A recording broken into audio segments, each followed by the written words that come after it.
those listening at home. Our team and you, I hope, are well now refreshed. The winners of the raffle have been drawn, and we are ready to continue with another broadcast of entertaining, informative and exciting items. You are listening to Radio HaHa, coming to you from Cafe Royal, transmitting on 69 to 92 FM, not on digital and not online. We are now on air.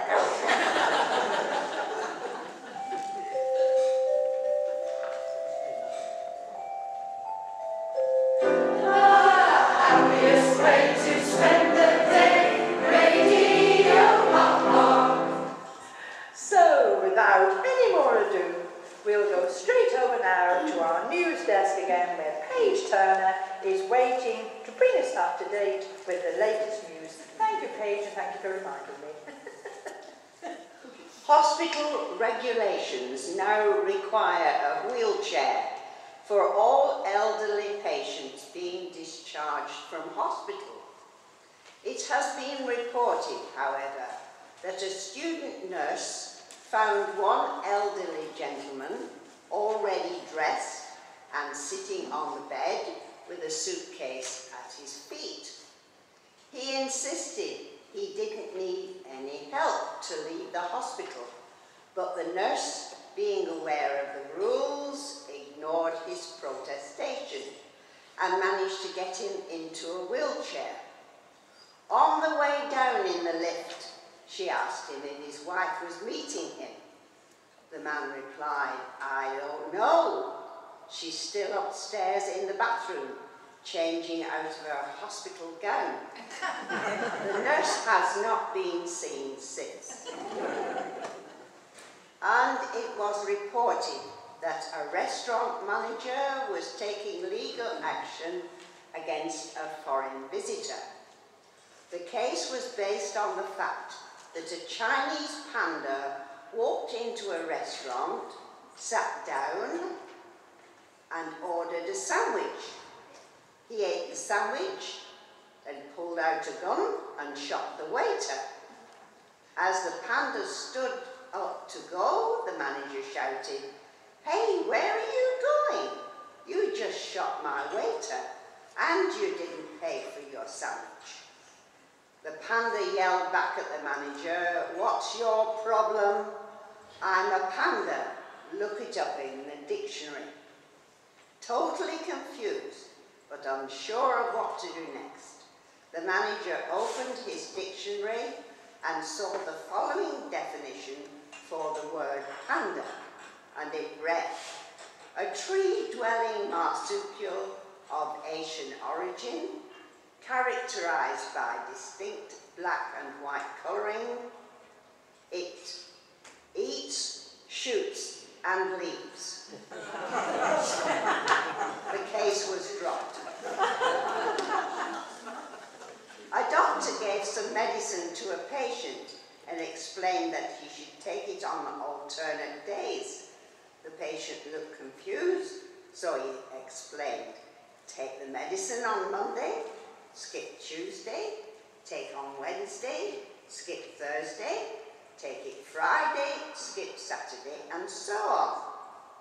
2 weeks later, the doctor rang the patient to see how he's getting on. The wife replied, "He's in hospital. All that skipping gave him a heart attack." And finally, there are some concerns by a Sunday club group who have reported a missing creature.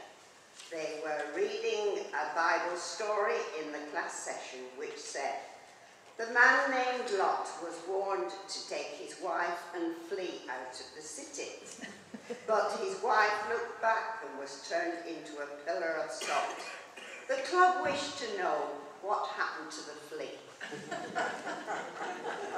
This is the end of the news.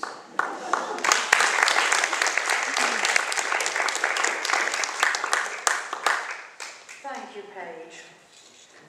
As a result of frequent requests from our listeners, we have opened a medical hotline with our resident medic, Dr. Watt, and his assistant nurse. So let's go straight away to where some patients are waiting to talk to Dr. Watt. Doctor, my old wife has had a chest pain when she lays on her left side for over 2 years now. Try turning her over. Doctor, I feel like a pack of cards. I'll deal with you later. Doctor, everyone keeps ignoring. Next, please. Doctor, Mrs. Jones next door has her new baby. What will she do with her old one? Doc, I feel like a pair of curtains. Pull yourself together, man, and hang in there. Doctor, my husband seems to have stopped breathing. Has he any previous history of suicide? Nurse, I'm checking up on the progress of your patient. Well, she's tearful and crying constantly, and she appears to have developed severe depression since she started seeing you a year ago. Did he take the medicine I prescribed? Of course she did. She took it regularly, but it didn't do any good at all. Did she follow the instructions I gave? Of course she did. What were they? Shake well and keep the bottle closed. Doctor, I'm having serious problems when I write with my right hand. Well, try using a pencil. May help. Doctor, I have a patient who has been swallowing loose coins. Well, that's fine. You should see some change in her soon. Doc, the dog bit me on the leg this morning. Did you put anything on it? No, he liked it plain.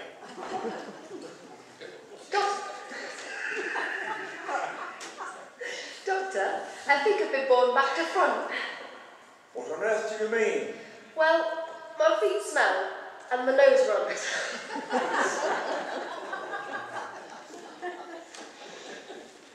Doctor, can you please help me out? Certainly. Which way did you come in? Why is it every time I drink a cup of coffee I get a stabbing eye pain in my eye? You take sugar? Yes. Well, I suggest you take the spoon out when you drink it. Doctor, I've got insomnia. Just sit on the edge of the bed and you'll soon drop off. And I think it's time for me to go now. I have 1 or 2 house calls to make. Very well, Doctor. Would you like to use my phone?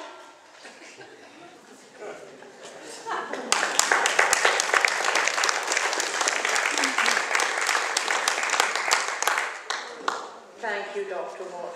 It's amazing the problems some people have, but of course, we at Radio HaHa are always willing to help in any way we can.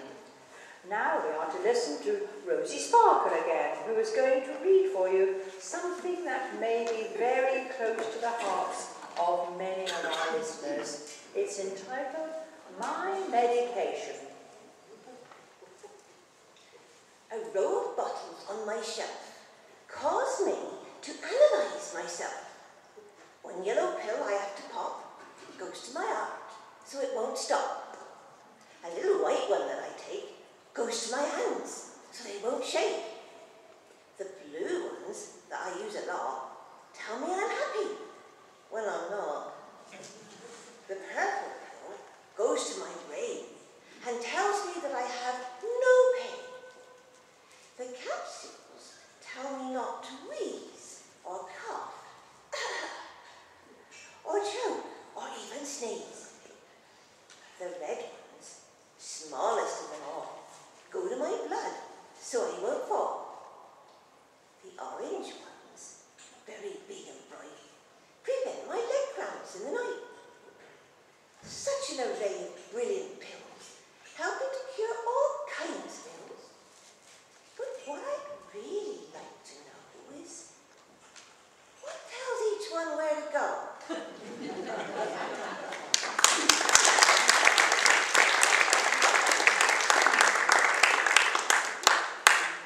Thank you, Rosie. I'm sure that might strike a chord with many of our listeners. We are now going to present to you a sketch entitled Evening Classes with Mr. Frobisher and Mr. Green. Over to you, gentlemen.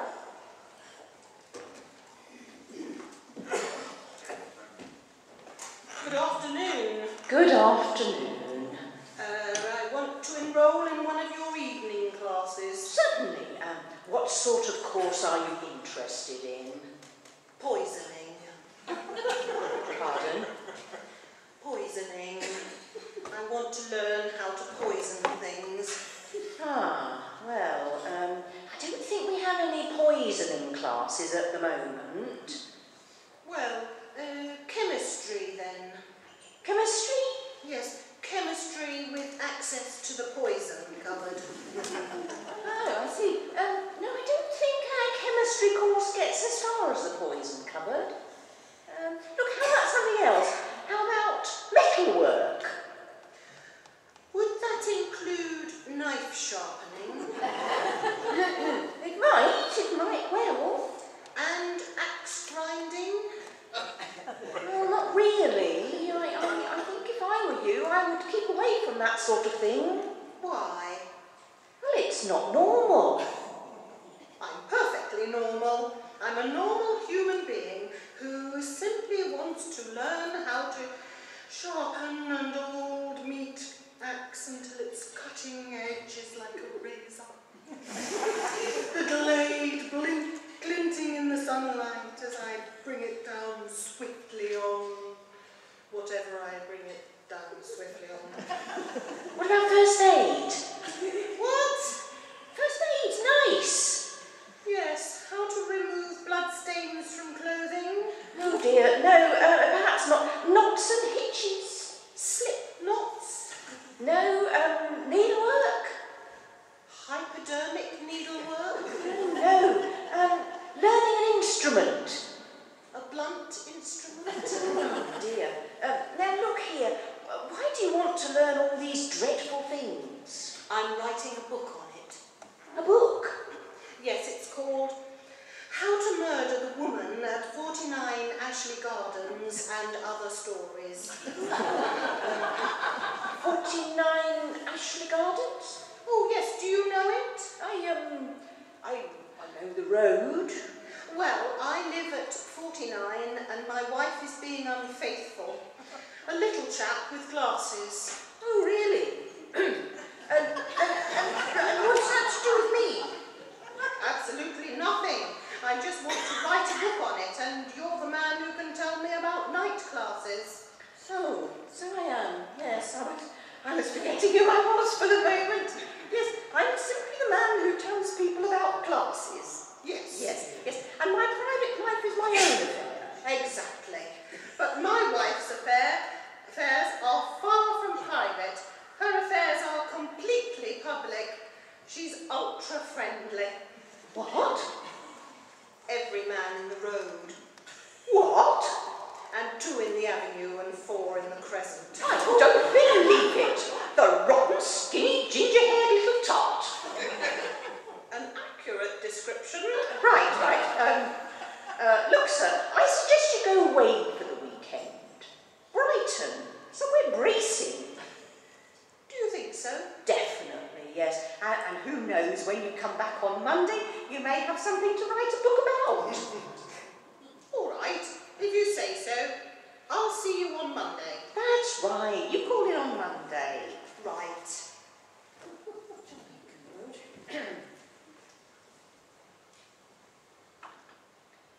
Hello, Daphne, darling. Yes, it's me. He's just been in. Yes, and I persuaded him to go to Brighton for the weekend. And I'll see you tonight, my dearest. Yes.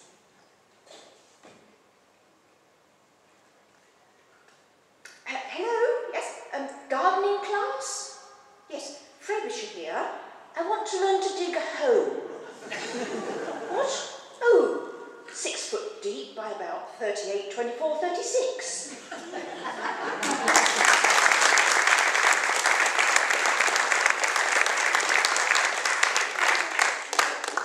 Oh, I do hope Frobisher doesn't need hole.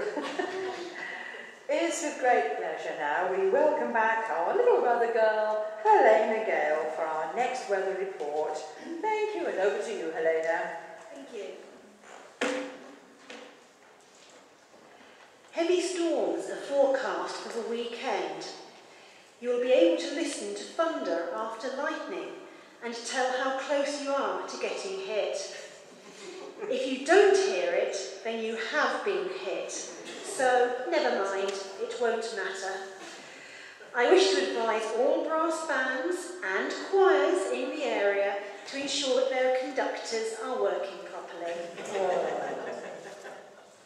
Now, to finish my report, I would like to answer a couple of questions that have come in from some of our regular listeners. One has asked, why is it so wet in Great Britain? I thought that everyone knew that it is because of all the kings and queens that reigned here. Another listener wishes to know what to do if you come face to face with a heat wave. Well, the answer is obvious. You should wave back. Finally, a listener wishes to know the difference between weather and climate. Well, I had to think for a moment about this one, but was able to state quite clearly that you can't weather a tree, but you can climb it. And now for your extended forecast. Forecast!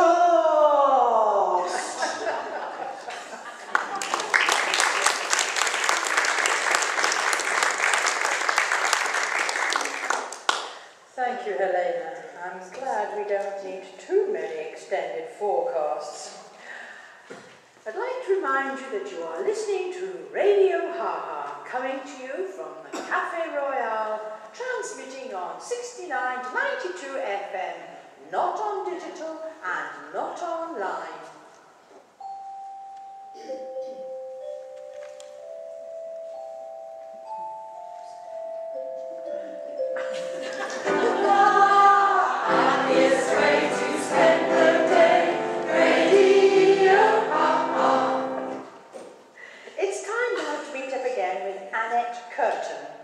Who is in conversation with a newcomer to our radio show, Angelina Lovelace.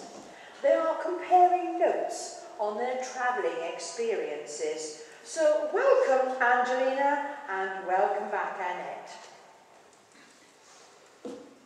I've been in many places, but I've never been in cahoots. Apparently you can't go there alone. You have to be in cahoots with someone. Sometimes I'm incapable and I go there more often than I did as I'm getting older, but hope I'll struggle out of it one day. I have, however, been insane. They don't have an airport there. You have to be driven there. I've made several trips there, thanks to my friends, family and work. I've also never been incognito. I hear no one recognises you there. I'd like to find some conclusions, but you have to jump. I'm not too much on physical activity anymore. I've also been in doubt. That is a sad place to go, and I try not to visit there too often. I've been inflexible, but only when it was very important to stand firm. One of my favourite places is to be in suspense. It really gets the adrenaline flowing and pumps up the old heart, you know, my dear. And at my age, I need all the stimuli I can get. One place I really don't want to be in is incontinent. I don't remember where it is or how to get out of it. It's obviously an age thing.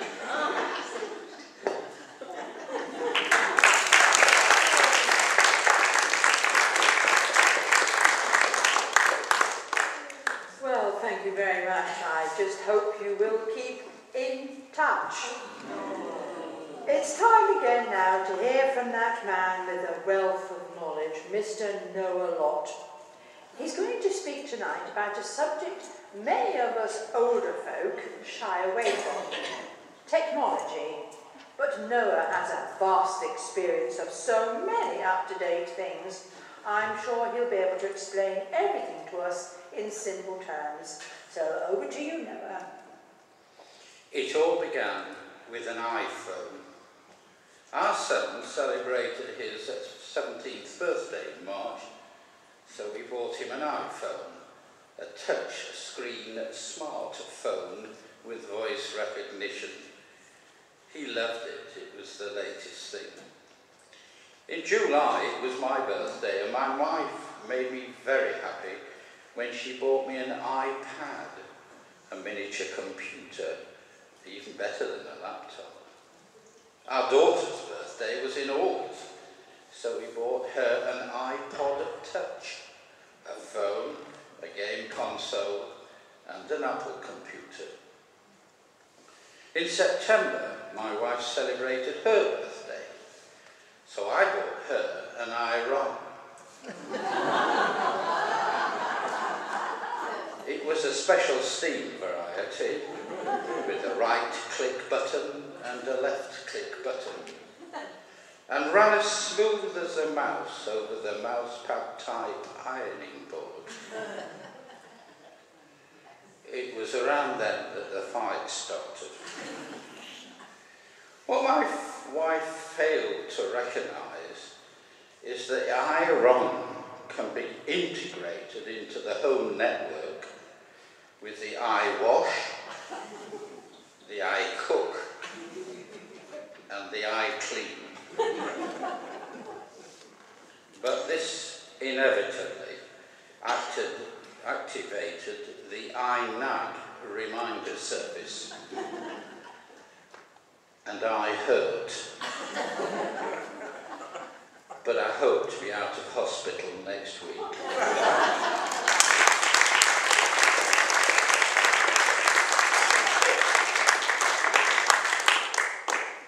Oh dear, but we wish him well and a speedy recovery.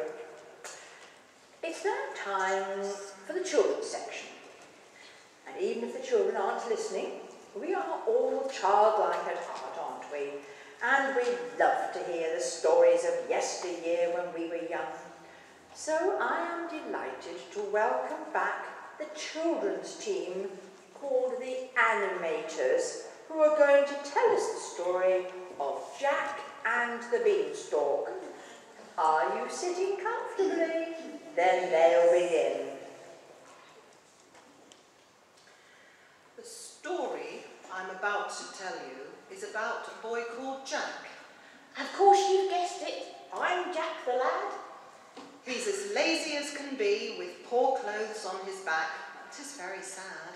Oh, don't exaggerate, pal. It's not that bad. His poor widowed mother Yes, that's me. lived in a run-down shack with no food or money. That's all very well, but it's not very funny. I'm a lively lad. I need my nosh. Something simple, nothing posh. Just enough to make me strong. And learn the difference between right and wrong. So dear old mum Yes, that's me. thought it was time to teach him a skill. I did. You did. You told him, Can I speak now? Well, Jack, my boy, it's time for you to go out into the world and sell our cow. Now, don't forget to say he's sound, so you should get about £100. Oh, Mum, leave it to me. I'll get a good price. Just wait and see. off to market went Jack and the cow to find a buyer. Oh, sorry. But he didn't know how. Good thing I didn't do that. It wasn't long before he met some bloke with a funny hat and a long black coat. That fella there looks like a possible buyer.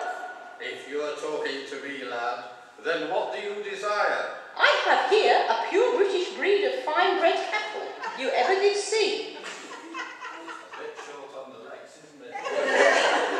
What? It's a skinny old cow with not long to live. Don't be fooled by that. think of the milk it will give. I'll accept a fair price. I can't sell him cheap. I'll swap your cow for this magic bean.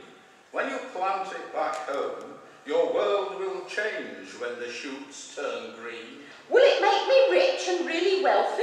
It certainly will, and extremely healthy. So Jack traded Daisy for a miserable little bleen. His mother went ballistic. She scolded him. You numbskull, a magic bean? Be realistic. There's no such thing as magic beans, or broccoli, or peas. Now all we have to eat tonight is this last ounce of mouldy cheese. But it is magic, Mum. I know it's true. We no longer need that thing that says, moo. You stupid boy, what have you done? That's our only source of milk. What a crazy son. She was so mad she made him do chores. She made him clean to sell a poor cow for a single bean. Jack's mother was really angry, you see. She threw the worthless bean out of the window with glee. You silly boy, you silly chump. I've thrown the bean on the rubbish dump. Jack went wearily to bed with tears in his eyes. But when he awoke in the morning, he had such a surprise. A gigantic beanstalk had grown so tall, you could hardly see the top at all. I wasn't wrong, Mum. I knew I was right. Come and see what's happened throughout the night. Jack's mum, Here we go again. That's me. couldn't believe her eyes. And to see her lazy son climbing was a bigger surprise. Come down here this minute. But Jack was nimble, Jack was keen. He was halfway up to the top of the beam, for at the top what could he behold? A mass of leaves all made of gold. Up he went without a stop, but just as he got nearer to the top, a ghastly, frightening thing occurred. Above his head, a voice was heard. Oh, fee, fi, fo, fum, I smell the blood of an Englishman. Surprising, isn't it? Jack was terrified. Jack was slick. Down he climbed in half a tick. Oh, Mum. That's me again. Oh, Mum. Oh, do get on with it. Please believe me, there's something nasty up that tree. What are you talking about? What did you see? Spit it out now, lad. Explain to me. There's a giant up there with a clever nose. I've never had it described like that. In fact, for a fellow my size, I thought it was quite cute. Why, was it clever? What did it do? It smelt me out. Honest, it's true. And well he might. I tell you every single night to take a bath because you smell. But would you do it? Would you? Well? Jack stood there gazing at the tree. I'll have to wash so he won't smell me. He rushed indoors, he grabbed the soap, he scrubbed his body everywhere, even washed and rinsed his hair. The Head and Shoulders did the trick, removed the dandruff really quick. So bath he did, as fresh as a daisy, it changed his life. No longer was he lazy. He set out climbing to the top once more. He got to the top, his feet were sore, and glad he didn't have to climb any more. Oh, fee, fi, fo, fum, I don't smell the blood of an Englishman. Jack was thrilled, Jack was delighted. His plan had worked, the fault been righted. I'll fill my sack with these golden leaves, and I can just take as long as I please. He completed the task several times that day. Just how many times it's hard to say. But it wasn't long before they lived in a mansion, the landed gentry in plentiful fashion. Even the strange cloaked fellow was given a flat, and Daisy the cow grew very fat. They all lived happily as millionaires, nothing to worry about, no worries or cares, but... My very last word I want to say is that a regular bath really does pay. So it's really important to have one every day.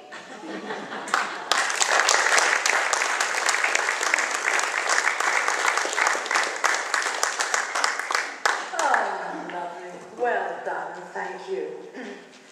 We are now staying again with the children's theme for just a little while longer, because we're going to hear a little bit more from our modern Joyce Grenfell, our newcomer, Miss Teresa Green, who we met in the first half. Over to you, Teresa. Hello everyone. Tonight I'd like to share with you some of my teaching memories and stories I have picked up from parents, which may bring you a smile or two. In our junior school assembly one day, the head announced that each child was going to be given a form that they should take home to be signed by their parents and return to their teacher. The deadline, the head said, is Friday. One girl dutifully took the form home in her bag and asked her mother to sign it. "Mum, on Friday, there's going to be a deadline in the school."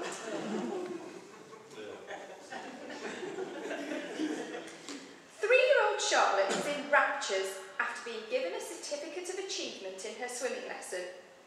When her father came home from work that evening, Charlotte's mother proudly handed him the award. "Charlotte, are you going to tell Daddy what this is?" she prompted.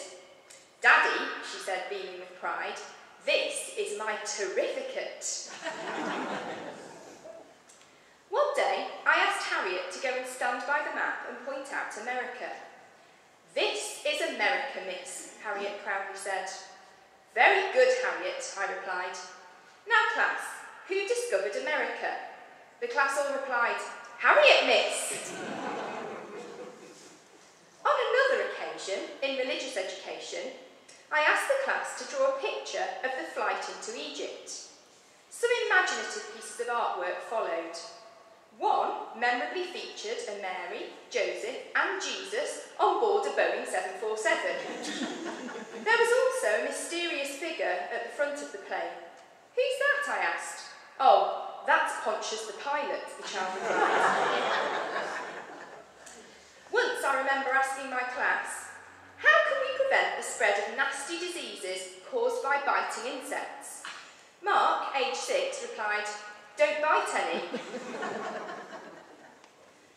Spotting that one of my young pupils was making faces at the other children in the playground, I took little Keith aside. "Keith, when I was a child, we were told that if we made ugly faces and the wind blew, then our face would stay that way." "Well, miss," replied the boy, "you can't say you weren't warned." A child wrote this letter in an English lesson. "Dear God, I just read in a book that Thomas Edison made light, but in school they taught us that you did, so I bet Edison stole your idea. Sincerely, Donna." A mother dropped her son off at school for his first day. She was very proud of him in his brand new school uniform. He looked so grown up. She kissed him and hugged him over and over again. "Darling, be a good little bunnykins for your mummy. Mummy loves her baby boy very much." At the end of the school day, her little boy went out of the school gate to find his mother waiting, arms open wide for a big hug. "And what did my little soldier learn today?" she asked. "I learned," replied her son very seriously, "that my name is David."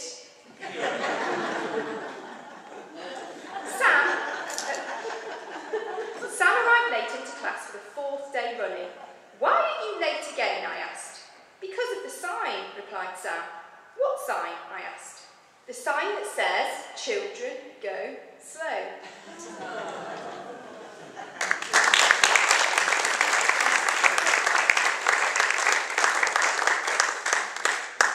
Thank you, Teresa, for those thought-provoking words from children. They really do come up with some wonderful things, don't they, children? Now, all our regular listeners will be familiar with our Bible expert, the Reverend Seymour Light, who leads our Thought for the Day so regularly. Well, we're delighted to have him back here again this evening with something for us to think about, I'm sure. So welcome, and over to you, Seymour. Oh, good evening, Henrietta. It is so delightful to be back on the programme again. And after a year of intensive study at our Sunday club, one of our youngsters gave this summary of the entire Bible. And I thought I would share it with you as we draw the evening's proceedings.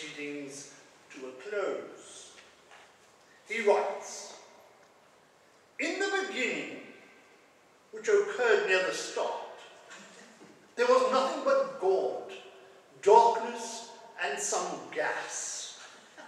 The Bible says, the Lord thy God is one, but I think he must be a lot older than that. Anyway, God said, give me a light, and someone did. Then God made the world.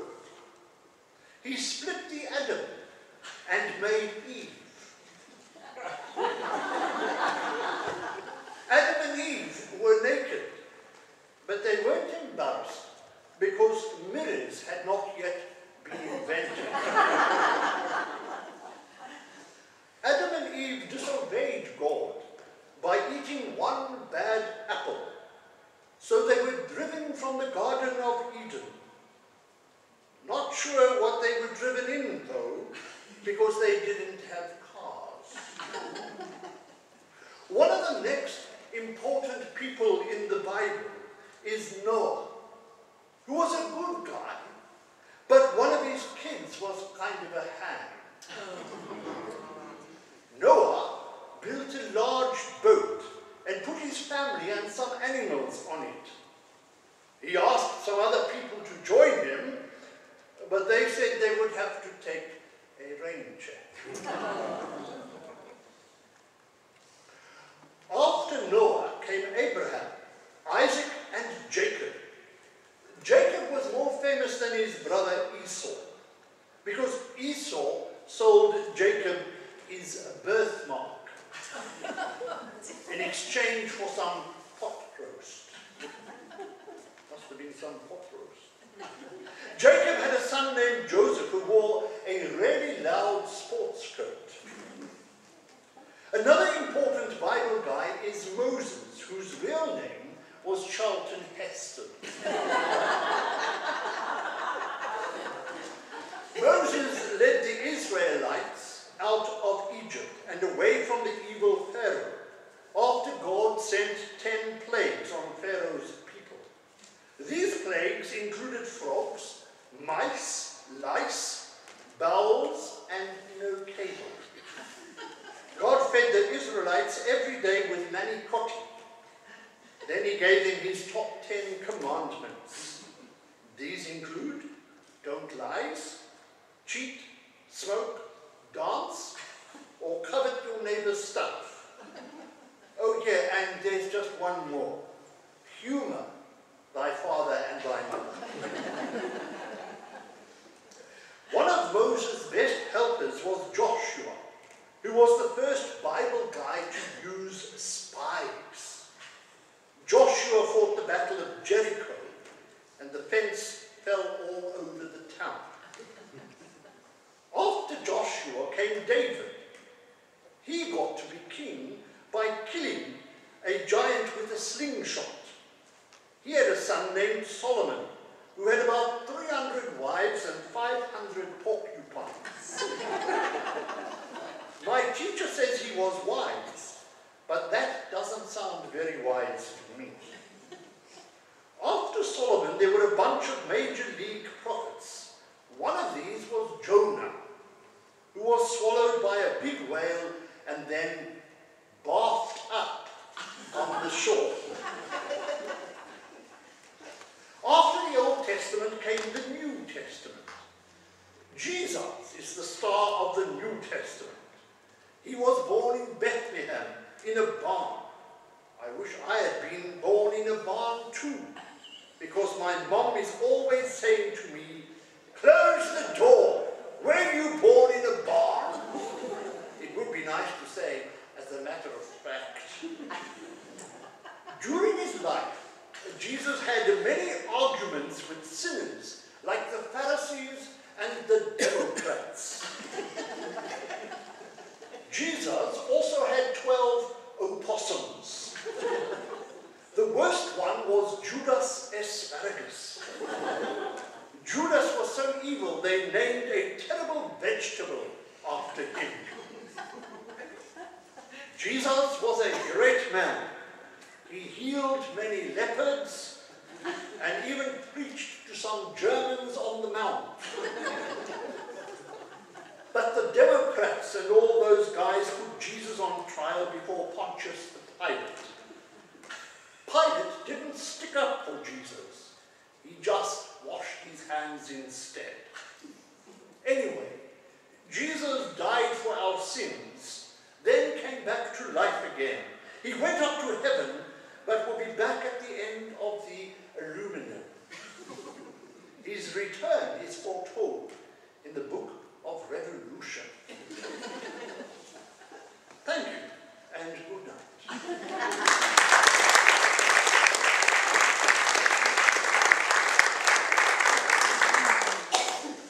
Thank you so much, Seymour. I must admit, that's a version of an old story that's quite new to me. Aren't children wonderful? But they do get confused, don't they, sometimes?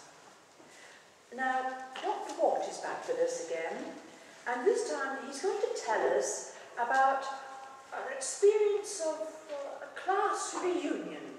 Dr. Watt.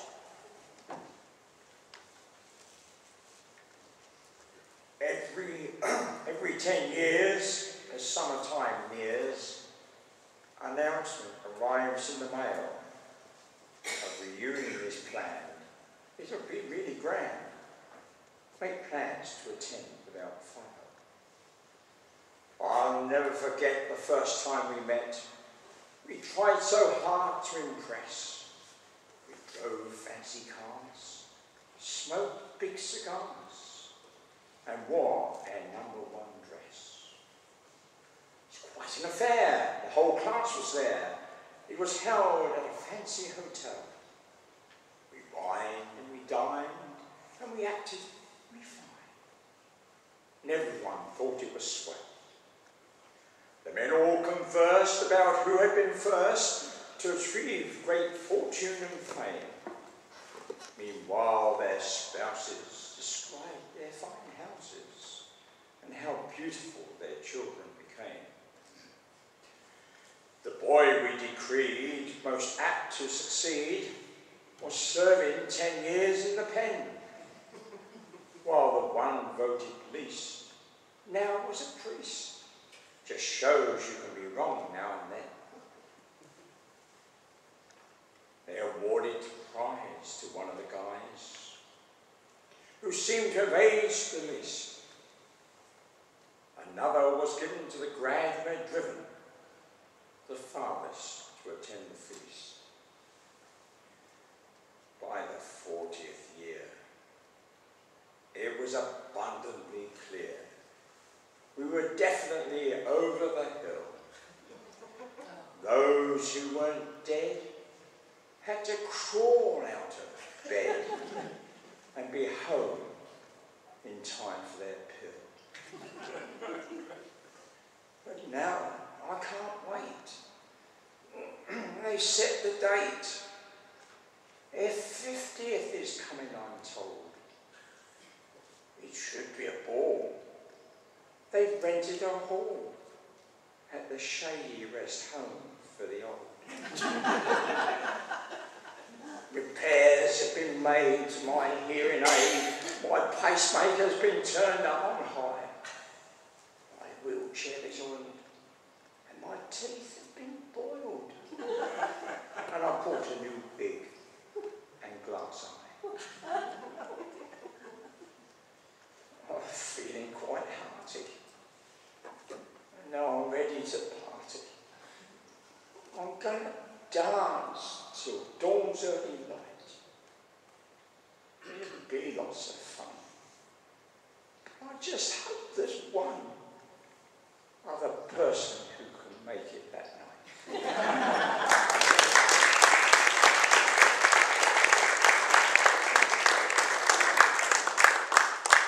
Thank you, Dr. Watt. I agree, and I certainly do hope for you that another person turns up and that you survive the night too.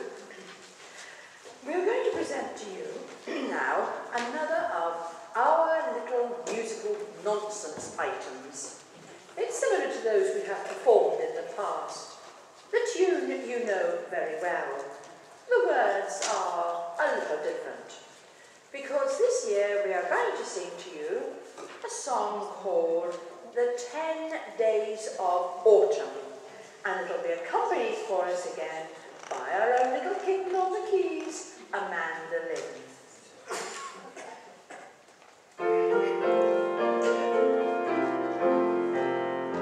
On the first day of autumn, my true love sent to me a long pair of golden woolly socks. On the second day of autumn, my true love sent to me 2 thermal gloves and a long pair of golden woolly socks. On the third day of autumn, my true love sent to me 3 tins of soup, 2 thermal gloves and a long pair of golden woolly socks. On the fourth day of autumn, my true love sent to me a box of Kleenex tissues, 3 tins of soup, 2 thermal gloves and a long pair of golden woolly socks. On the fifth day of autumn, my true love sent to me a fast food cure box, a box of Kleenex tissues, 3 tins of soup, 2 thermal gloves and a long pair of golden woolly socks. On the sixth day of autumn, my true love sent to me a bottle of Venus flyers, blue cure box, box of Kleenex tissues, 3 tins of soup, 2 thermal gloves and a long pair of golden woolly socks. On the seventh day of autumn, my true love sent to me a fell vest and knickers, bottle of Venus flyers, blue cure box, a box of Kleenex tissues, 3 tins of soup, 2 thermal gloves and a long pair of golden woolly socks. On the 8th day of autumn, my true love sent to me a warm and cuddly blanket, thermal vest and knickers, bottle of Venus flyers, blue cure box, box of Kleenex tissues, 3 tins of soup, 2 thermal gloves and a long pair of golden woolly socks.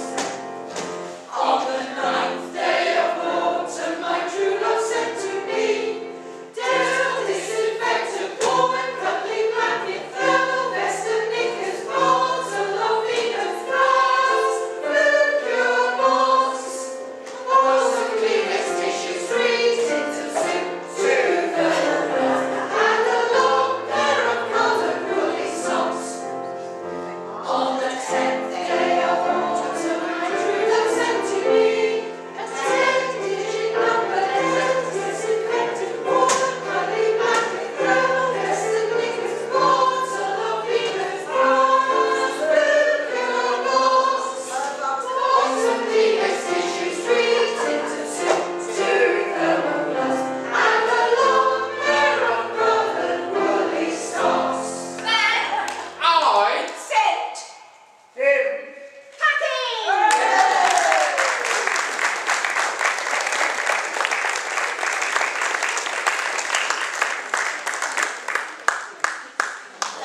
Would you like to do all that again?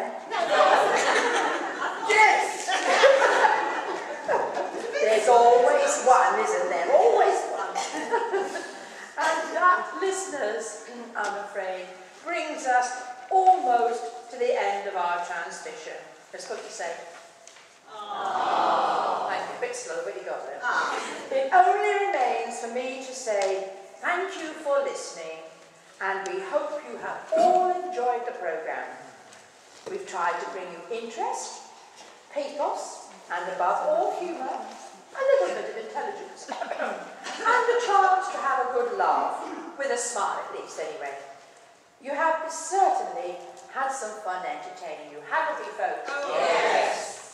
But to round off the evening, we're going to ask the live audience here to take their serviettes, if they've still got them, at the Café Royal, together here with our listeners at home who are waving their whatever they've got in their hands, to go out with a bang in the spirit of the last night of proms, because our melody time is coming to join with us as we sing Rule Britannia. Britannia. So let us now all join in the chorus as Melody leads us in the solo. The words on the back of the Programme.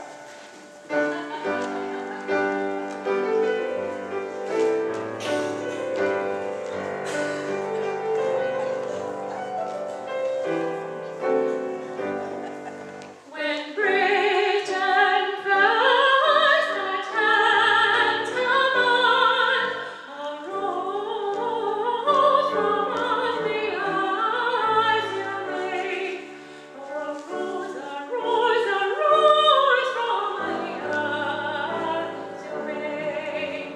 This was the charter of the land, and guardian angels sung their strain.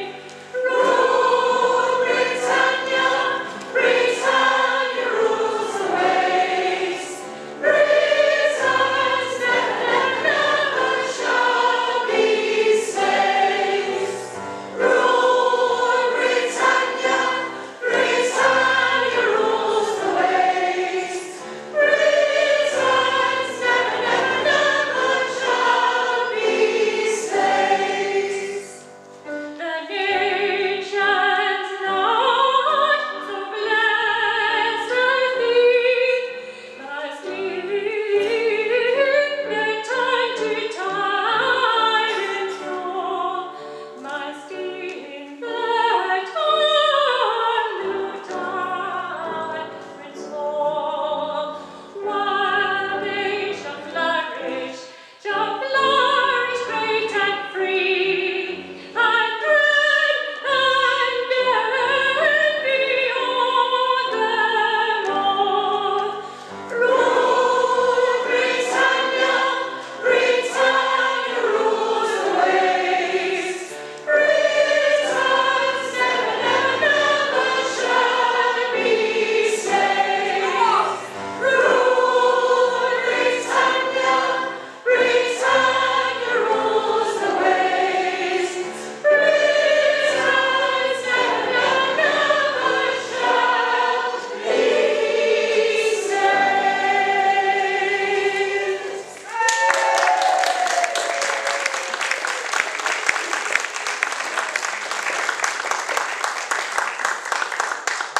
And now, finally, before we leave you, you're catching on.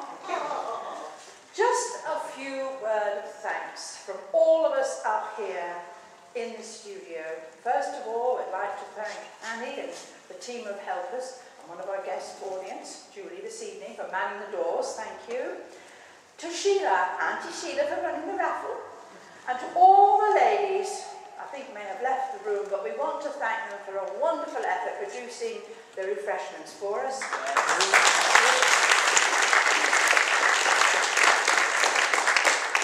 Thank you to Paul, and absolutely wonderful setting the lights and keeping me on air, and thank you very much for operating the sound system. Thank you, Paul. Well, a little kitten on the keys over there for providing the music accompaniment. Thank you, Barbara. To you, all the cast, and especially my co-producer Philip, thank you for all your help, your support, your enthusiasm, your mistakes, everything. You have been wonderful. Thank you very much. And last but not least, of course, to you, the audience, and the listeners at home, of course, thank you for being with us. If it weren't for you, we wouldn't have done the show. It would have died. So you, thank you, have played a huge part. Thank you for coming. And that really does now wrap it up. So it's good night from me. And it's good night from us. It doesn't quite wrap it up, because we do owe a great debt of gratitude to both Philip and Barbara, who spent many hours gathering these scripts together. And I know that they've had their moments of distress, and they've been fraught with many difficulties. And all I can say is this: well done, Philip and Barbara, and I hope that you've enjoyed your show that you've put on.